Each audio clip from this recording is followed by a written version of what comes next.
हाँ मुझे मारी थी। नहीं मारी थी। चलो चलो आप आपने मारा था यार। नहीं मारा। मार ही नहीं पा रहे थे ये दोनों, मेरे ऊपर चढ़ गए थे तो।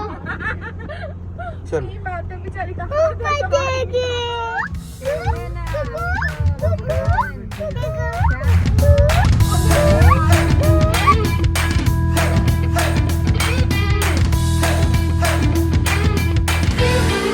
Three, two, one.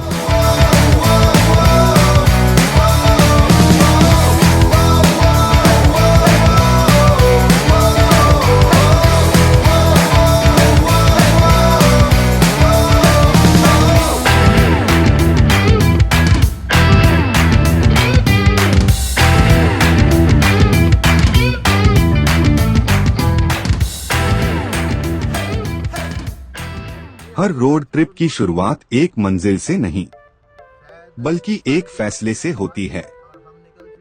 और हमारी इस यादगार यात्रा की शुरुआत हुई छत्तीसगढ़ के बिलासपुर से। सुबह से ही आसमान पर काले बादलों का कब्जा था। जबरदस्त बारिश लगातार हो रही थी। कई जगह सड़कें पानी से भर चुकी थीं। मैं जा रही हूँ तो पूरा बिलासपुर रो रहा है।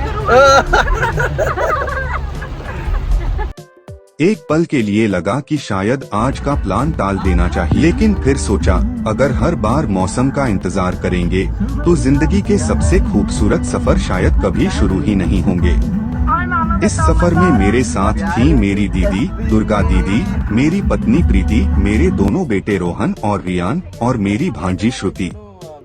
श्रुति जगदलपुर में पढ़ाई करती है, इसलिए इस रोड ट्रिप का एक मकसद उसे उसके हॉस्टल तक छोड़ना भी था। यानी यह सिर्फ एक ट्रैवल प्लान नहीं था, बल्कि परिवार के साथ बिताए जाने वाले कुछ अनमोल पलों की शुरुआत थी। हमने अपनी स्कॉर्पियो एन स्टार्ट की और बारिश को अपना हमसफर बनाकर बस्तर की ओर निकल पड़े। वाइपर लगातार चल रहे थे, सड़क पर बारिश की बूंदें अपना संगीत बजा रही थीं, और जब नजर सनरूफ के कांच पर पड़ती तो उस पर गिरती बारिश की बूंदें किसी फिल्म के खूबसूरत सीन जैसी लगती थीं। उस पल महसूस हुआ कि रोड ट्रिप का असली मजा मंजिल में नहीं बल्कि रास्ते के ऐसे ही छोटे छोटे लम्हों में छिपा होता है।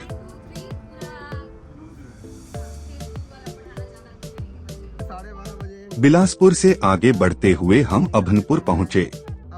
यहाँ मेरे छोटे भाई सुबोध, उनकी पत्नी संध्या और उनके दोनों बच्चे सिया और सानिध्य हमसे आ मिले। हमने अपनी दूसरी गाड़ी अपने एक दोस्त के घर पर पार्क की और फिर पूरा परिवार एक साथ स्कॉर्पियो एन में सवार हो गया। अब गाड़ी में बच्चों की हंसी थी, परिवार की बातें थीं और सामने था बस्तर की ओर जाता लंबा खूबसूरत रास्ता। रास्ता लंबा था तो बीच में एक ढाबे पर रुककर हमने गर्मागर्म डोसे का स्वाद लिया। सफर में ऐसे छोटे छोटे पड़ाव ही बाद में सबसे बड़ी याद बन जाते हैं। थोड़ी देर आराम करने के बाद हम फिर उसी उत्साह के साथ आगे बढ़ चले। जैसे जैसे हम बस्तर के करीब पहुंच रहे थे, सड़क के दोनों तरफ फैले घने साल के जंगल, बारिश से धुली हुई हरियाली और ठंडी हवाएं हमारा स्वागत कर रही थीं।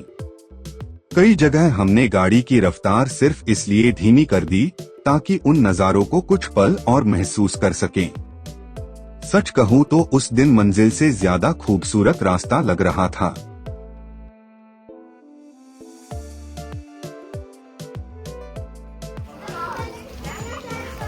कई घंटों के सफर के बाद आखिरकार हम पहुंचे चित्रकोट जलप्रपात। इसे भारत का नियाग्रा कहा जाता है और जब इसे अपनी आंखों से देखते हैं तब समझ आता है कि क्यों।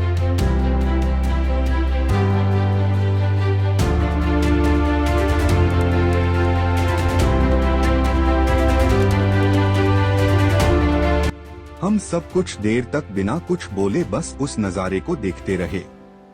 कुछ खूबसूरती ऐसी होती है जिसे कैमरा रिकॉर्ड तो कर सकता है, लेकिन महसूस सिर्फ वहीं खड़े होकर किया जा सकता है।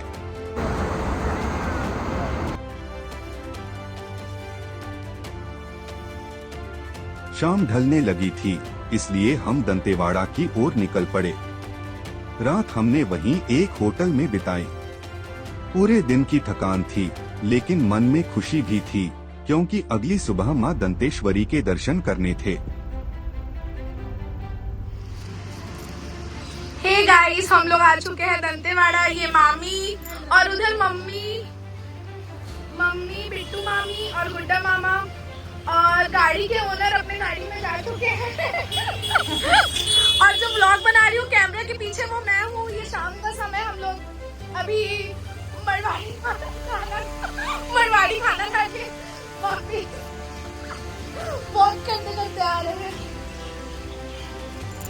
दंतेवाड़ा का मौसम एकदम मस्त, वॉक करने लायक है। मामी अपने फिटनेस में ध्यान देते हुए बाहर है, फिर भी अपने फिटनेस में पूरा ध्यान दे रही है, इसलिए वॉक करते जा रही है। और कैमरा के पीछे ये मैं हूँ।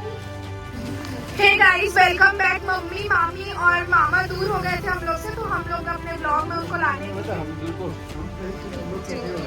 हाँ, ये ब्लॉग के चक्कर में हम लोग ये यहाँ से हम लोग आए हैं, और वो हमारा होटल ये है। और हमारी पूरी पलटन, आपको इसीलिए इतना शांति लग रहा है ब्लॉग में क्योंकि पूरी पलटन जा चुकी है। सुबह की शुरुआत मां दंतेश्वरी के आशीर्वाद से हुई।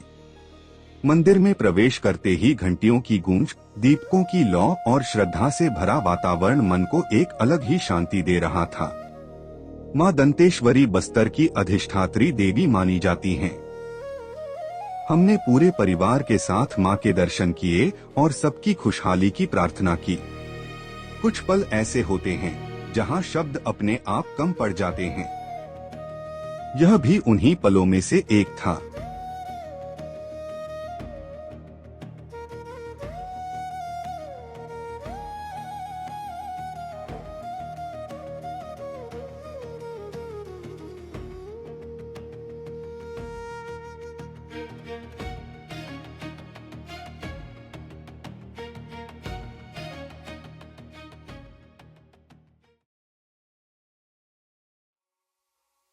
मंदिर से निकलने के बाद हम पहुंचे तीरथगढ़ जलप्रपात। अगर चित्रकूट अपनी विशालता के लिए जाना जाता है तो तीरथगढ़ अपनी शांति के लिए। कांगेर घाटी राष्ट्रीय उद्यान के बीच चट्टानों की कई परतों से उतरता यह झरना किसी प्राकृतिक संगीत जैसा लगता है। ठंडी हवा, पानी की आवाज और चारों तरफ फैला घना जंगल। वहां बैठकर ऐसा महसूस हो रहा था जैसे समय कुछ देर के लिए ठहर गया हो। किसी को कहीं जाने की जल्दी नहीं थी, बस उस पल को जी लेने का मन था।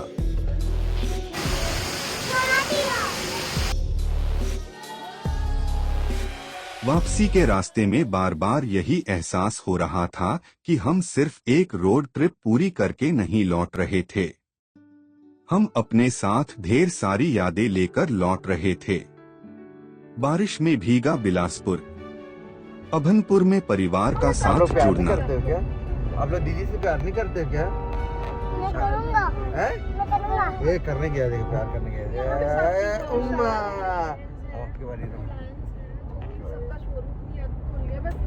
चित्रकूट की गर्जना, मां दंतेश्वरी का आशीर्वाद, तीरथगढ़ का सुकून और आखिर में श्रुति को हॉस्टल छोड़ने का वो भावुक पल। ये सब अब सिर्फ वीडियो के सीन नहीं थे, बल्कि हमारी जिंदगी की सबसे खूबसूरत यादों का हिस्सा बन चुके थे। बस्तर ने हमें सिर्फ झरने नहीं दिखाए, उसने हमें सिखाया कि असली खुशी महंगी जगहों में नहीं, बल्कि अपनों के साथ बिताए गए उन पलों में होती है जिन्हें हम उम्र भर याद रखते हैं। एकदम रेडी होकर के निकल चुकी हैं, कपड़े वपड़े चेंज करके, आलिया भट्ट बन करके, सॉरी।